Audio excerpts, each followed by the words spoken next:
ମୁଁ ସାପର ରୋଲ୍ କରୁଛି। ମୁଁ ଋତୁ ପିଆକିରି ମୁଁ ମୟୁର ରୋଲ୍ କରୁଛି।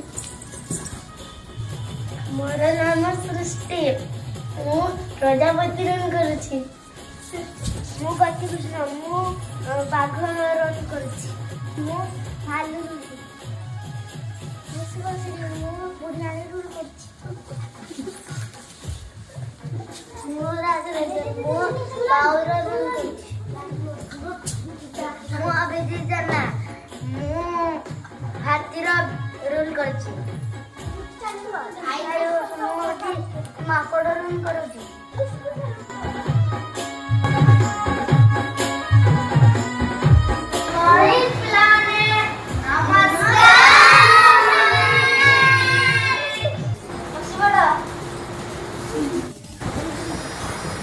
ଗୁରୁଜୀ ସାପ ଗୁରୁଜୀ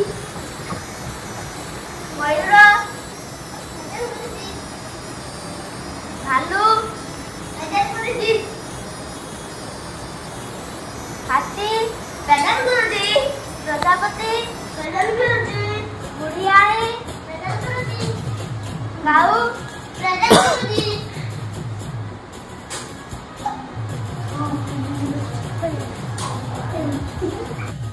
ଆଜି ଆମେ ପଢିବା କାହାର କେତେ ଗୋଡ଼।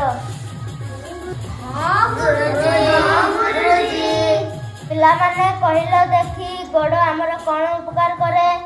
ଦିଏ ଚାଲିବାକୁ ଦିଏ ସାଇକେଲ ଚଢ଼ିବାକୁ ଦିଏ ଦୌଡ଼ିବାକୁ ଦିଏ। ଗୋଡ଼ ନାହିଁ ମୁଁ ଛାତିରେ ଭରା ଦେଇ ଯିବା ଆସିବା କରେ। ହଁ ସାପ ପରି ମଧ୍ୟ ଜିଆ ମାଛ ଗେଣ୍ଡା ଜୋକର ବି ଗୋଡ଼ ନାହିଁ।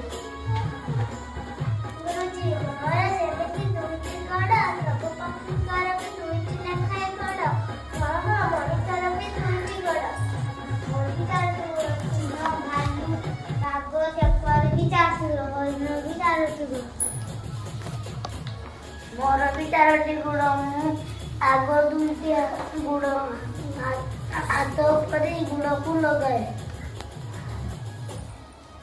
ଖାଲି କଣ ସେମିତି ମୋର 5ଟି ଗୋଡ଼ ଭାବୁଛ କି? ନା ସେମିତି ଭାବନା। ମୋର ବି 4ଟି ଲେଖାଏଁ ଗୋଡ଼। ମୋ ଆଗରେ ଗୋଟିଏ ଲମ୍ବା ଶୁଣ୍ଢ ଅଛି। ଆଚ୍ଛା ପିଲାମାନେ କହିଲ ଦେଖି ମଶା ଓ ମାଛିଙ୍କର କେତୋଟି ଗୋଡ଼?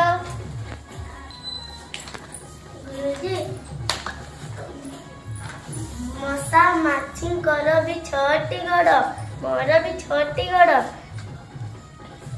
ପିମ୍ପୁଡ଼ି ଭଅଁର ମହୁମାଛିଙ୍କର ବି 6ଟି ଲେଖାଏଁ ଗୋଡ଼। ଆରେ ବା ଏଥର କହିଲ ଦେଖି କାହାର 8ଟି ଗୋଡ଼?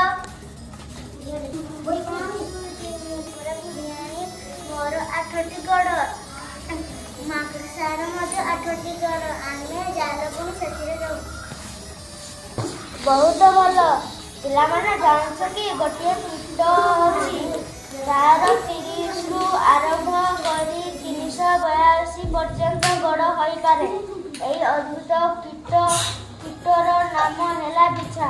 ତୁମେମାନେ କିଏ ବିଛା ଦେଖିଛ କି? ହଁ ଗୁରୁଜୀ ମୁଁ ଦେଖିଛି।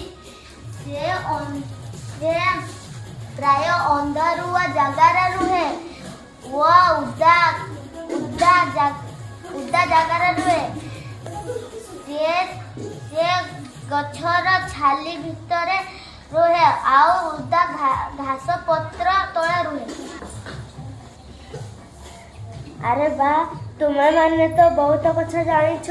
ତାହେଲେ ଆଜି ଆମେ ଅନେକ ଜୀବଜନ୍ତୁଙ୍କ ଗୋଡ଼ ବିଷୟରେ ଜାଣିଲେ। ଆଜି ପାଇଁ ଏତିକି ଥାଉ। ଧନ୍ୟବାଦ ଗୁରୁଜୀ। ଧନ୍ୟବାଦ ପିଲାମାନେ। ଧନ୍ୟବାଦ ଗୁରୁଜୀ।